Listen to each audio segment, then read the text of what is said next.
পর সমালোচনা ছাড়া নিজের কোনো আত্মসমালোচনা থাকে না। সম্মানিত উপস্থিতি, আমরা কোন জায়গায় এসেছি?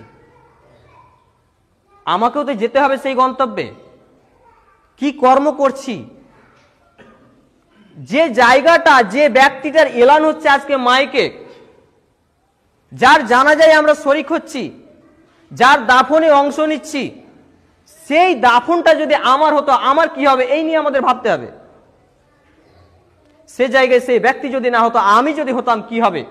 পূর্বের জীবনে যদি আমি ফিরে তাকাই, যে আমি আজকে হয়তো 20, 22, 24, 25 নিজ নিজ বয়স অনুপাতে আমি উপস্থিত হয়েছি, আর এই বয়স পেয়ে আল্লাহ সুবহানাহু ওয়া তাআলার বাণী কতটুকু মানলাম, মহানবী মুহাম্মদ রাসূলুল্লাহ সাল্লাল্লাহু আলাইহি সাল্লামের বাণীগুলোকে কতটুকু মানলাম, কতটুকু ফলো করলাম? না শুধু দুনিয়া নিয়ে ব্যস্ত থাকলাম, না শুধু প্রাচুর্য নিয়ে ব্যস্ত থাকলাম, না শুধু ধন সম্পদের কম্পিটিশন করতে থাকলাম। যদিও আমাদের সঙ্গী সাথী কোনো ধন সম্পদ বা কোনো অর্থ বা বাড়ি গাড়ি এমন কিছু নয়, আমাদের মূল সম্পদ হচ্ছে ঈমান এবং আমল।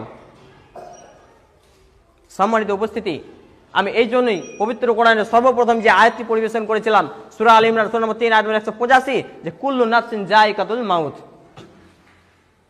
আমরা যেহেতু সৃষ্টি হয়েছি মানুষ রূপে, আমাদেরকে